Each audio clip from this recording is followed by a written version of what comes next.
Hello दोस्तों, स्वागत है आप सभी का आज की इस नई वीडियो में। मेरा नाम है विवेक और मैं आपका स्वागत करता हूँ टेक वीएसडी यूट्यूब चैनल पे। तो दोस्तों, आज से हम एक न्यू सीरीज चालू करने वाली है जिसका नाम है SQL basics to advance. SQL मतलब एक कोडिंग लैंग्वेज है जिसका ट्यूटोरियल वीडियो मैं आज से बनाने वाला हूँ इस सीरीज में।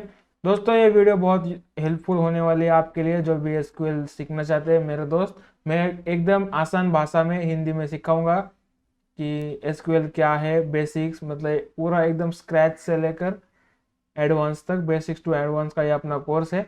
तो ये वीडियो ज़्यादातर अपने दोस्तों में शेयर करो। अगर कुछ भी लगे आपको कि ये पॉइंट रह गया है, मिसिंग है, तो मेरे को कमेंट सेक्शन में ज़रूर बताना। मुझे भी हेल्प होगी कि मैं अगले वीडियो में वो इम्प्रूवमेंट्स कर सकूँ। तो ज़्यादा देर ना गवाते हुए चलते हैं अपने वीडियो की तरफ।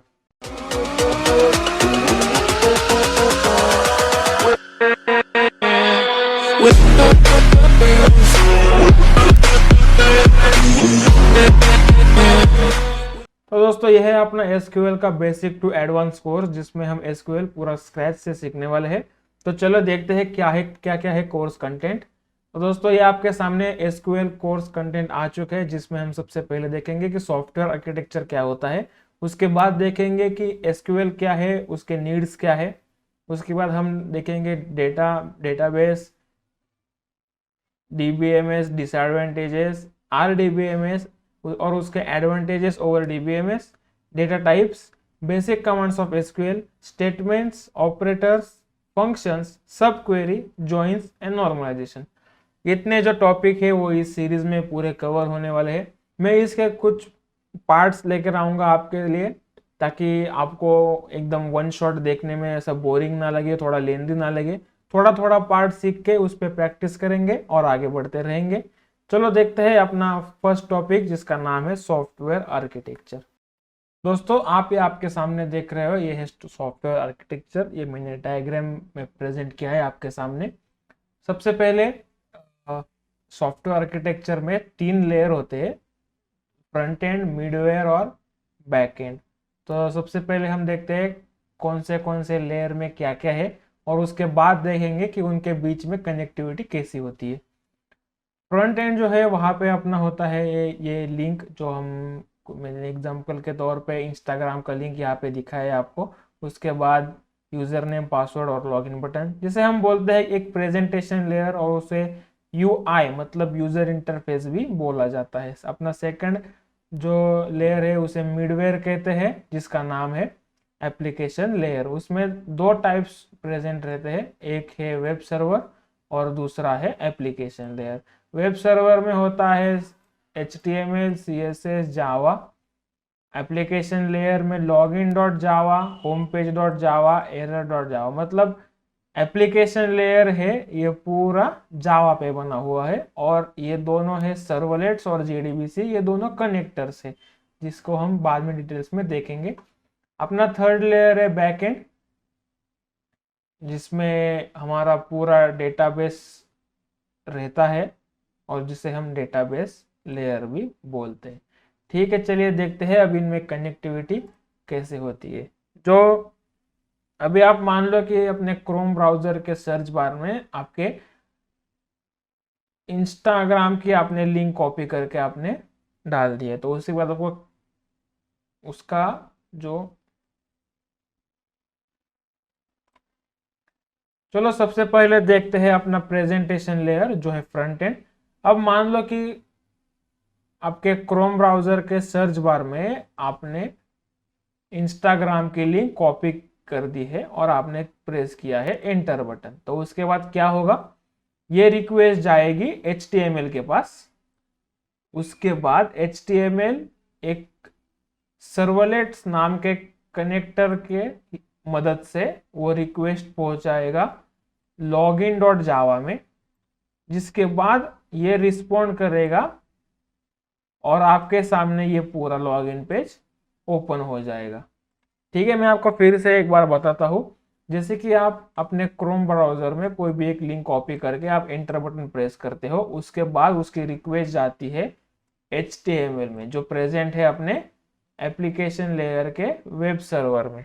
उसके बाद HTML वो रिक्वेस्ट पास करता है सर्वलेट्स में, जो एक कनेक्टर है जो कनेक्ट करता है वेब सर्वर को एप्लीकेशन सर्वर से।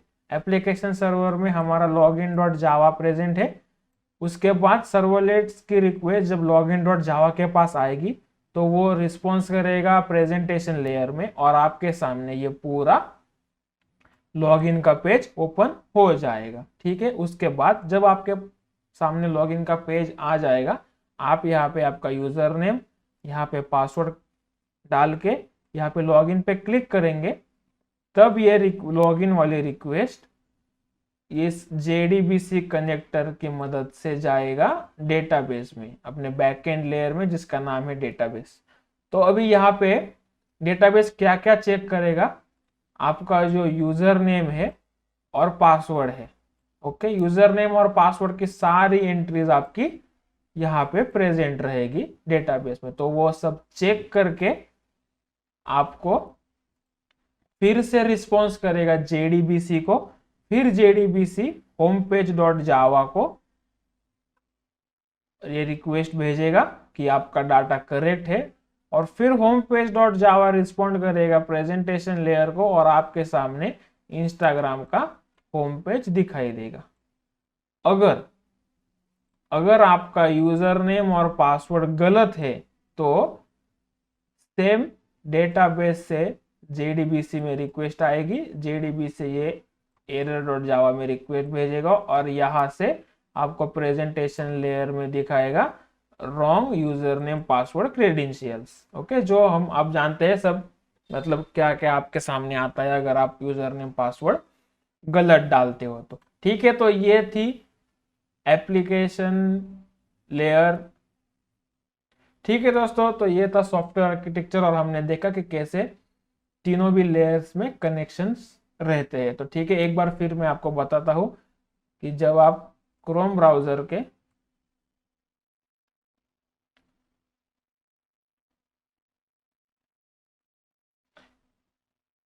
तो दोस्तों इसमें से कौन से कोई टर्म्स है जो हम यहाँ पे देखेंगे, जो मेन है अपना सर्वलेट्स और JDBC। तो सर्वलेट्स क्या है?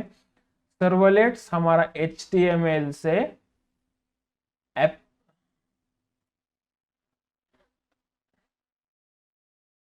ठीक है दोस्तों, यहाँ पे हम देखेंगे कुछ मेन टर्म्स जो है सर्वलेट्स और JDBC। तो सबसे पहले servlets is a connectivity which helps to connect between web server to application server. Simple है दोस्तों, सर्वलेट ये एक कनेक्टिविटी है जो हमारे web server and application server में कनेक्शन बनाने में हेल्प करती है, इजी। और दूसरा है JDBC का फुल फॉर्म है जावा डेटाबेस कनेक्टिविटी। जावा डेटाबेस कनेक्टिविटी हमारे डेटाबेस लेयर को एप्लीकेशन लेयर के साथ कनेक्टिविटी में हेल्प करती है, easy. JDBC is a type of connectivity which helps to connect database layer to the application server। Simple है दोस्तों, इसमें कोई ज़्यादा टेंशन वाली या हार्ड कोई बात नहीं है। ये था सॉफ्टवेयर आर्किटेक्चर।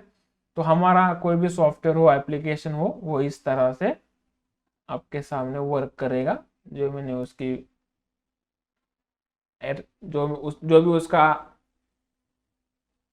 ठीक है दोस्तों, देखते हैं अभी अपना नेक्स्ट टॉपिक के तरफ चलते हैं।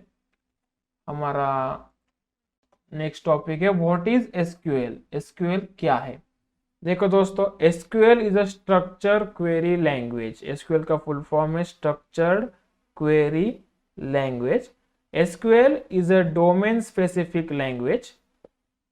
ये डोमेन स्पेसिफिक वगैरह क्या है मैं आपको आगे बताऊंगा, टेंशन ना लो। और फिर using SQL we works on database domain.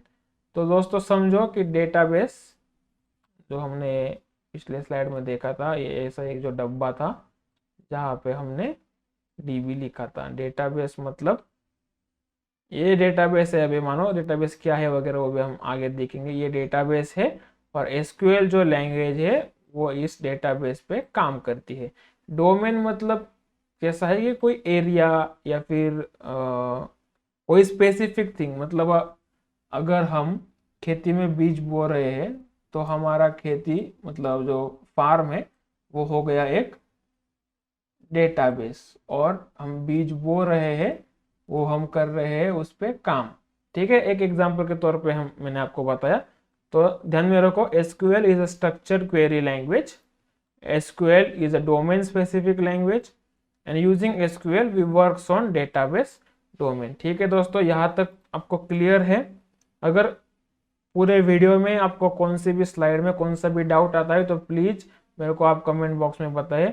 मैं ट्राई करूंगा कि तुरंत प्रति तुरंत, यानी कि वेरी क्विकली आपको रिप्लाई कर सकूं, आपके क्वेरी का मैं आपको आंसर बता सकूं। ठीक है, देखते हैं अपना next topic, what is why we need SQL, हमें एसक्यूएल की जरूरत क्या है।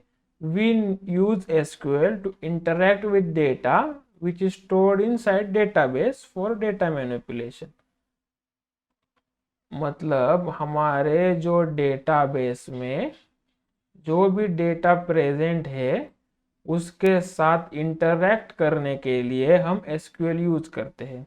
ओके, और डेटा मैनिपुलेशन ये क्या है ये मैं आपको आगे बता दूंगा, बस आप अभी इतना याद रखें, why we need SQL, SQL की हमें एसक्यूएल की क्या जरूरत है। We use SQL to interact with data which is store in database for data manipulation. SQL हम डेटा से इंटरैक्ट करने के लिए यूज करते हैं, जो डेटा प्रेजेंट है डेटाबेस के अंदर, और हम उस पर डेटा मैनिपुलेशन के वर्क्स करते हैं। ओके, टेंशन ना लो, इजी है। ठीक है, देखते हैं आगे क्या है। तो अभी आप बोलोगे SQL is structured query language. ठीक है, स्ट्रक्चर्ड का मतलब आप समझ जाओगे कि कोई एक स्ट्रक्चर है। ठीक है, लैंग्वेज का मतलब आपको तो पता है कि कोई भाषा है। Okay, coding language. मगर ये क्वेरी क्या चीज है? ठीक है, अभी हम वही देखेंगे कि ये क्वेरी क्या है। What is query? Query is a set of instruction which are written in simple English language. मतलब क्वेरी जो है वो एक सेट ऑफ इंस्ट्रक्शन है जो सिंपल इंग्लिश लैंग्वेज में लिखे गए हैं। कोई उसमें दिक्कत वाली बात नहीं है, आसान है।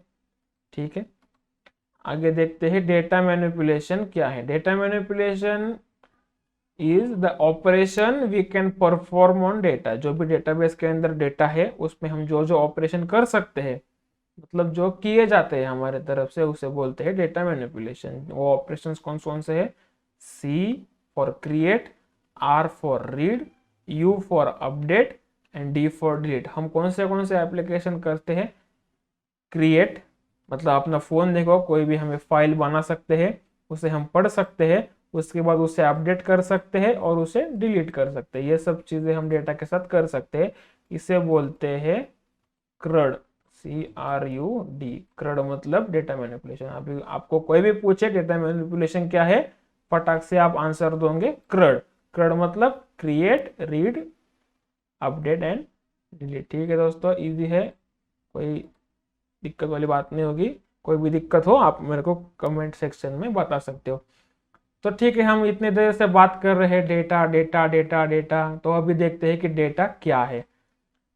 देखो, data is a raw fact which describes attribute of entity. तो आप अभी बोलेंगे व्हाट इज रॉ फैक्ट, ये रॉ फैक्ट क्या है। देखो, अभी हम पहले समझेंगे कि फैक्ट क्या है। फैक्ट ये है कि मतलब ये कभी चेंज नहीं हो सकता। फैक्ट जो है वो कभी चेंज नहीं हो सकता। जैसे कि हम बोलेंगे Ram is a boy, okay ना, तो ये फैक्ट है, तो इसे हम चेंज नहीं कर सकते। राम एक लड़का है, इसे हम चेंज नहीं कर सकते। ठीक है ना, तो अभी रॉ फैक्ट मतलब क्या है तो सच्चा ही, लेकिन हम उसे बदल सकते हैं। ये आसान है, ज्यादा कॉम्प्लिकेटेड नहीं करता हूं मैं इसे। रॉ फैक्ट मतलब ऐसी सच्चाई जिसे हम थोड़ा बदल सकते हैं। ओके, वो मतलब raw fact is a fact which we can change. Okay, यहाँ पे अभी बात आती है एट्रीब्यूट्स एंड एंटिटी। तो हमने क्या देखा, data is a raw fact which describes attributes of entity. अभी हम देखेंगे कि एट्रीब्यूट्स और एंटिटी है क्या। एट्रीब्यूट्स मतलब कैरेक्टरिस्टिक, एंटिटी मतलब ऑब्जेक्ट। आप इसको आसान भाषा में ऐसे भी लिख सकते हैं, data is a raw fact which describes characteristics of object. ठीक है, आप ये भी आप डेफिनेशन बता सकते हो। तो एज एग्जाम्पल लेते हैं हम कि देखो, अगर कोई कंपनी का एक एम्प्लॉय है, ये एम्प्लॉय हुआ हमारी एंटिटी, और उस एंटिटी के कैरेक्टरिस्टिक्स मतलब एट्रीब्यूट्स है नेम, आईडी, ईमेल और डिपार्टमेंट एक्सेट्रा। मतलब एज ए एम्प्लॉय को हमने एक एंटिटी माना, तो फिर उसके बाद उसके एट्रीब्यूट मतलब कैरेक्टरिस्टिक्स क्या है, हम एम्प्लॉय को कैसे पहचानेंगे, उसके नाम से, उसके आईडी से, उसके ईमेल से, उसके डिपार्टमेंट से, और भी बहुत चीज़ें हैं, जैसे कि उसकी डेट ऑफ बर्थ, उसकी डेट ऑफ ज्वाइनिंग डेट वगैरह जो भी है, उससे हम उसे आइडेंटिफाई कर सकते हैं। तो ये था एक एग्जांपल के साथ मैंने आपको डेटा बता दिया। ठीक है, अभी चलते हैं नेक्स्ट स्लाइड की तरफ।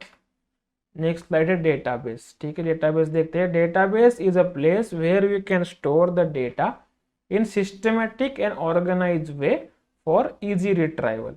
ठीक है, डेटाबेस मतलब आप अपने बेडरूम का कोई भी वार्डरोब जो है, जिसमें हम अपने क्लोथ्स वगैरह रखते हैं, वो सामने, आंखों के सामने लो।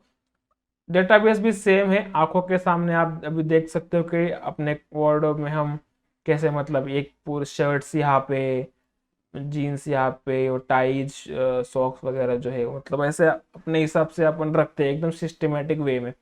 तो डेटा भी वैसे ही सेम ही है, जो भी हम स्टोर करेंगे वो पूरा सिस्टमेटिक और ऑर्गेनाइज वे में स्टोर करेंगे for easy retrieval. Easy retrieval मतलब हम उसे फिर से वापस यूज में ले सके, इसलिए सेम अपना आप अपने वार्डरोब का, अपने घर के अलमारी का आप एग्जांपल ले सकते हो।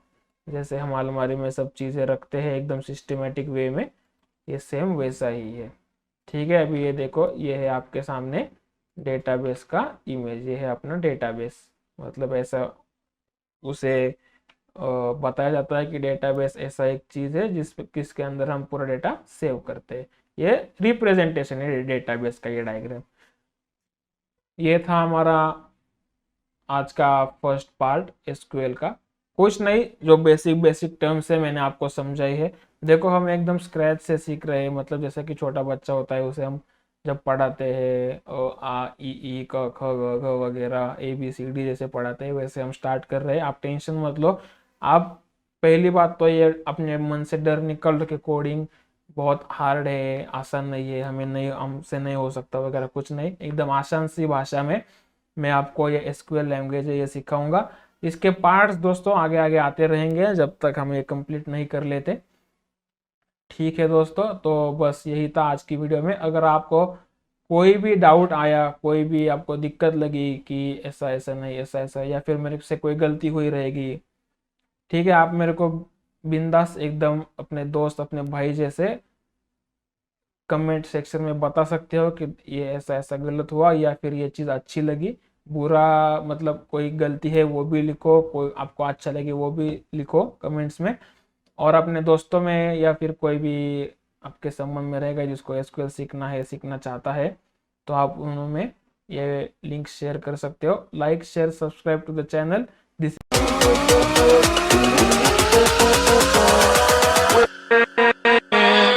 with